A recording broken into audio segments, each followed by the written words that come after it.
This man feeds an underweight lynx for several months in defiance of everyone else's advice. A few months after their initial meeting, the lynx gives him back an unexpected and shocking gift. John was in the cabin he had hired out to escape the hustle and bustle of the city and find comfort in the serene, quiet woodland. He'd liked going on hikes in the woods forever. The man dressed in his hiking gear started out this morning. He prepared everything he would need, including a medium-sized blanket in case he stayed out late and became cold, along with a bottle of water and a pair of binoculars. Naturally, he was unaware at the time of how useful it would be, and he had no idea that his day would go in a completely unexpected and surprising manner. The hike was blissfully uneventful and smooth at first. It was far better than John had imagined. However, somewhere along the way, he saw an unsettling scene that completely shocked him. He had been enjoying the landscape and strolling quickly when he heard a muffled moan from nearby. When John heard the whimpering once more, he changed his mind from initially believing he was hallucinating. It sounded like whatever or whoever it was in anguish this time, and it was louder. Persuaded that there may be someone injured and requesting assistance, John made a quick diversion and began listening carefully to locate the faint sound of whimpers. It took him a few minutes to trace down the source of the sound. A little animal sat snugly at the base of a huge tree. John approached the beast warily and curiously, anxiety and concern racing through his body. Because of the way its body was hunched and wrapped, perhaps in an attempt to stay warm, he was initially unable to identify what it was. He could now see that he was approaching a lynx, most likely not more than a few months old. The small cub's body shivered with weakness, and its fur was matted and soiled. The sight devastated his heart. With tears in his eyes, John collapsed onto his knees next to the cub. The poor thing was barely hanging on to life, its ribs sticking out sharply beneath the paper-thin skin. It was an absolutely horrifying sight. John extended his hand cautiously. He paused, but his heart was telling him to go ahead. Naturally, the cub startled at first, but it seems to recognize that John was not there to add to its already excruciating misery. The cub reluctantly relaxed and met John's gaze with a mixture of tentative trust and trepidation. John reached for his water bottle and poured some water into his hand without pausing. Holding the water in his hands, he presented it to the lynx and observed as it eagerly gulped it down. Then he took out the blanket he was carrying and covered the cub in it with care. It made sense that the creature would be shivering and crying in agony given its thin skin and stringy hair. Given that the cub was obviously in such desperate need of assistance, he realized he couldn't just leave it out here on its own. The cub seemed to have more faith in John now, and he took the cub into his arms and held it to his breast with gentle care. John was shocked by how light and feeble the cub was, which only served to highlight how urgent the issue was. He was concerned that a single mistake may do the animal harm or possibly crush it because it felt so delicate in his grasp. Nevertheless, John felt reassured that he was acting appropriately by the shallow breathing and the constant pounding of his heart against his hand. This youngster was struggling for its life, and he would stop at nothing to keep himself alive. John wrapped the blanket closer around the cub and spoke softly to it while he walked gingerly back to his hut. He'd gone fast and wild on the way there, leaping and jumping where he could, but the return trip was different. He was overwhelmed by this sudden and unfamiliar responsibility, knowing that a life depended on him. He eventually arrived to the cabin after hiking through the forest for an hour and a half. Upon entering, John placed the cub on a plush blanket and observed as it coiled itself into a snug ball in search of warmth and solace. He filled a dish with water and held it out to the cub, his hands shaking. Its thirst slaked, it licked greedily at the water, yet its hunger persisted. John rummaged through his supplies, looking for something to feed the cub, determined to do whatever it takes to help it. Finally, he discovered a tuna can stashed away in the rear of his pantry. A relic from a long-ago camping excursion. John opened the can carefully, took out a tiny bit of tuna, and gave it to the cub. It sniffed at the food, a little hesitantly at first. But then, its small jaws working frantically, it started to consume the pieces with a desire that almost seemed desperate. John had a rush of hope mixed with a deep sense of duty as he watched the youngster feed, though he was aware that this was only the start of a lengthy trip. He was committed to seeing it through to the finish, no matter the cost. He sat there in the low light of the cabin, ears ringing with the sound of the lynx cub purring contentedly. It was evident to John that his life would never be the same. John continued to care for the cub, who turned out to be female, for the following few weeks. Every day he fed her, gave her water, and each evening he let her go, though he was certain the cub would finally return to the forest and never come back.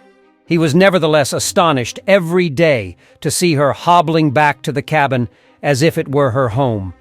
When John contacted his family and friends back home to report what had happened, it made him feel proud. Everyone yelled at him, horrified, pleading with him to get rid of the lynx or flee as quickly as possible. However, he was aware that, in his opinion, he was connected to the lynx in a unique way. Her eyes, which were a striking yellow, inspired him to name her Bambi. As the months went by, he became more and more proud, but a melancholy also simmered within of him. Bambi grew more self-reliant as well as stronger and healthier with every day that went by. The brittle frame has transformed into a muscular, sleek one with a shimmering golden coat. On certain days, she returned with something. Being an expert hunter now, Bambi would return with dead rats to give to her companion. Despite the fact that it was a little strange, he still enjoyed it and kept feeding and tending to her. But John realized it was time to part ways with Bambi as the days stretched into weeks. She was a wild animal designed to wander freely in the great forest, not a weak, malnourished cub in need of his care. John packed everything and headed into the woods one morning, filled with sorrow. Bambi, not unexpectedly, meekly trailed along with him. After a few minutes of walking, they came to a clearing where John bent down next to the lynx. At last he bid farewell, his voice stifled with sentiment. Saying farewell was difficult, and it seems that the lynx understood as well. She put her head to his forehead, and he got up and went away slowly. John knew he would never forget the lynx cub, even though he had left the jungle and gone home a few weeks after that heartbreaking farewell. He would always remember Bambi since they would never again cross paths, and Bambi had made an enduring impression on his heart. It wasn't as he had envisioned it, but he couldn't have been more mistaken. A year or so later, John was bleeding and hurt when he was discovered laying in a ditch. Nothing can top this horrible day, John thought to himself as he lay there in the mud, bleeding out. John had had bad days before. In fact, he was used to them. As blood seeped from the wound on his thigh, the excruciating pain overwhelmed every thought he had. He was surrounded by a dark, stifling forest, but luckily, or unfortunately, his senses were too numbed by terror and agony. The fact that he believed he knew these forests like the back of his hand startled him even more. He had only moved here a few months prior, so he hadn't expected any difficulties. Only hours earlier he had been joyfully and securely trekking. John's day took a dramatic turn just 1 hour into his trek, when he came onto a steep slope. At that point he lost his balance and fell into the undergrowth, scuffing over a number of pebbles and sticks, until ultimately coming to rest at the foot of a rocky outcrop. He was brutally struck by the fall, twisting and shattering as a result. During his fall, he had met sharp branches and jagged rocks, which had not been kind to him. He had been left wounded and bleeding with gashes all over his body. He was certain he had twisted his ankle or worse when he yelled in agony as he attempted to move. A deep growl broke the stillness as John lay there, barely cognizant, and jolted him back to a semi-aware state. Was this a rogue animal that had detected the scent of his blood? Was this the last he would see? The idea of being attacked by a wild animal made John wince, but nothing could have prepared him for the terrifying sight of the lynx charging toward him. He well recalled Bambi, the lynx he had gotten to know years prior, but there was no way of knowing for sure that this was the same lynx.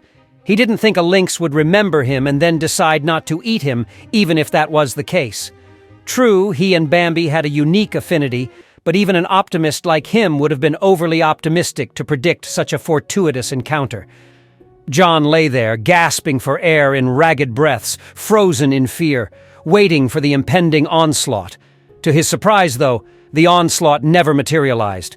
Rather, he sensed something moist and warm nuzzling up against his neck, and for a split second, he dared to dream that perhaps, just possibly, he wouldn't pass away that day. The lynx put its head to his forehead, giving him the impression that she was greeting him. John was in complete disbelief. His jaw dropped wide. A wave of incredulity passed over John as he cautiously and slowly lifted his good hand to caress the plush fur of this unexpected savior.